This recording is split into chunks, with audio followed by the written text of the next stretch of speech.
Muadzah Al-Adawiyah, istri ahli ibadah. Yang subscribe, semoga rezekinya lancar dan berkah. Amin. Assalamualaikum warahmatullahi wabarakatuh. Muadzah binti Abdillah Al-Adawiyah Al-Bashriyah atau dikenal dengan Ummu Syahbah, termasuk wanita tabiin yang tumbuh dekat dengan sumber-sumber ilmu para sahabat. Dengan mudah ia mereguk ilmu mereka yang diambil dari Rasulullah Shallallahu Alaihi Wasallam. Ia berasal dari kota Basrah. Ia belajar dari madrasah Ummul Mukminin Aisyah Adwa bin Abi Thalib dan Hisham bin Amir. Ia sempat bertemu dan meriwayatkan hadis dari mereka. Para ulama zuhud di zamannya banyak yang berguru hadis padanya. Di antara mereka adalah Abu Kilabah Al-Jurmi, Ishaq bin Suwaid, Ayyub As-Sakhtiani, dan lainnya.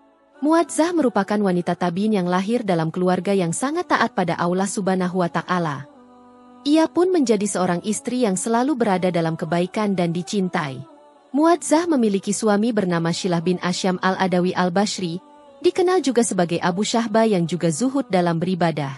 Kebahagiaan rumah tangganya terasa lengkap dengan memiliki anak-anak yang berbakti. Dalam kitab Syiar Alam An-Nubala, disebutkan bahwa Shilah dan Muadzah termasuk dari kalangan tabiin. Beliau adalah tokoh ternama pada masanya, juga termasuk perawi hadis. Hasan Al-Bashri dan Sabit Al-Bunani adalah dua di antara ulama umat yang berguru kepada Shilah ini. Muadzah Al-Adawiyah sendirilah yang telah memberi kesaksian tentang kesalehan pribadi suaminya dengan berkata, "Tidaklah Abu Syahbah mengerjakan sholat, melainkan setelah itu ia tidak bisa kembali ke tempat tidurnya kecuali dengan merangkak." Wanita salihah ini tidak pernah sekalipun meninggalkan zikir, salat malam, dan membaca Al-Quran di setiap malam. Dia selalu berlinangan air mata saat meminta ampunan pada Allah Ta'ala. Dalam kehidupan rumah tangganya bersama Shilah, terdapat kisah menarik dan menyentuh dalam sejarah pernikahan antara Muadzah dan Shilah. Ketika ia diserahkan kepada suaminya, keponakan Shilah mempersilakan Muadzah ke kamar mandi. Ia kemudian memasukkannya ke dalam rumah pengantin yang indah. Di dalam rumah tersebut tercium aroma wangi yang memancarkan sebaik-baik minyak wangi. Suami istri itu berada dalam satu rumah. Shilah mengucapkan salam kepada Muadzah, lalu dia mendirikan sholat. Muadzah berdiri di belakangnya dan mengikuti ibadah yang dilakukan suaminya hingga fajar menyingsing. Keduanya larut dalam sholat. Mereka lupa bahwa itu malam pengantin. Keesokan harinya, keponakan Shilah datang untuk menengok mereka. Keponakannya berkata, "Wahai pamanku, putri pamanmu telah diserahkan padamu tadi malam. Lalu engkau melakukan sholat dan membiarkannya?" Shilah menjawab, "Wahai keponakanku, sesungguhnya engkau telah memasukkan aku ke dalam rumah, ke kamar mandi. Keadaan tersebut mengingatkanku pada neraka.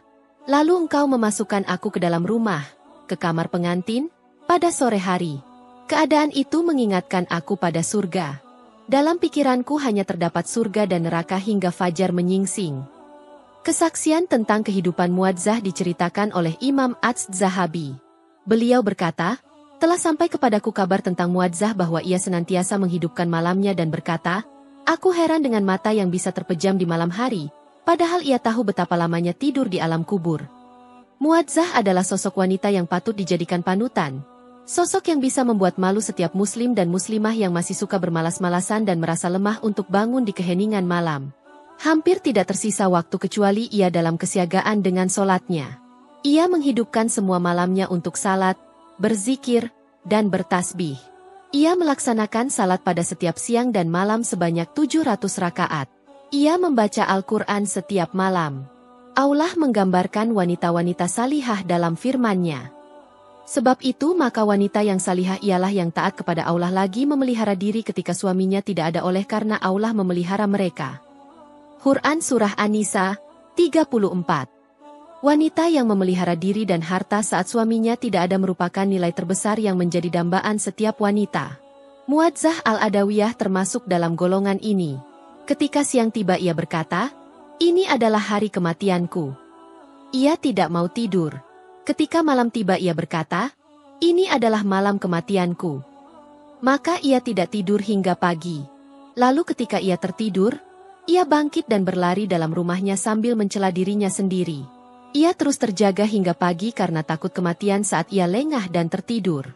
Kesabaran Muadzah terlihat saat Allah mengujinya dengan kematian suami dan anak-anaknya yang sangat dicintai dalam satu waktu sekaligus ketika mereka berperang melawan musuh-musuh Allah. Wanita mulia ini begitu tabah menghadapi musibah tersebut. Ia juga tidak pernah sedih berlarut-larut. Bahkan, ia berkata, "Demi Allah, tidaklah saya suka tinggal lama di dunia hanya untuk menikmati keindahan hidup dan angin sepa-sepa di dalamnya. Akan tetapi saya suka tinggal di dunia ini untuk mencari cara agar saya bisa dekat dengan Rabb saya. Semoga Allah mengumpulkanku dengan Abu Syahbah beserta anak-anaknya di surga."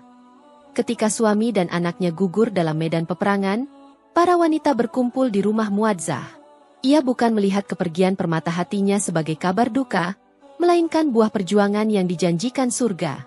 Ia berkata, "Selamat datang jika kalian ingin mengucapkan selamat, tetapi jika kalian ingin mengucapkan, selain itu, pulanglah." Ketika menjelang ajal, Muadzah tampak menangis, lalu ia tertawa. Ia pun ditanya mengenai hal tersebut. "Apa yang membuat engkau menangis lalu tertawa?" Ia menjawab, "Aku menangis sebab aku mengingat akan meninggalkan puasa, sholat, dan zikir. Adapun aku tertawa sebab aku melihat Abu Syahbah, suaminya, menyambut di depan rumah dengan membawa nampan berisi 2 sutra hijau dan aku tidak akan memiliki kewajiban apapun setelah wafat nanti." Itulah firasat seorang ahli ibadah seperti Muadzah. Ia wafat sebelum masuk waktu sholat pada 83 Hijriah. Usai sudah lembaran hidup wanita syolehah dan rajin beribadah ini. Namun, sejarah terus menebar keutamaannya agar menjadi teladan bagi para wanita. Teladan bagi para istri dan ibu umat abad ini.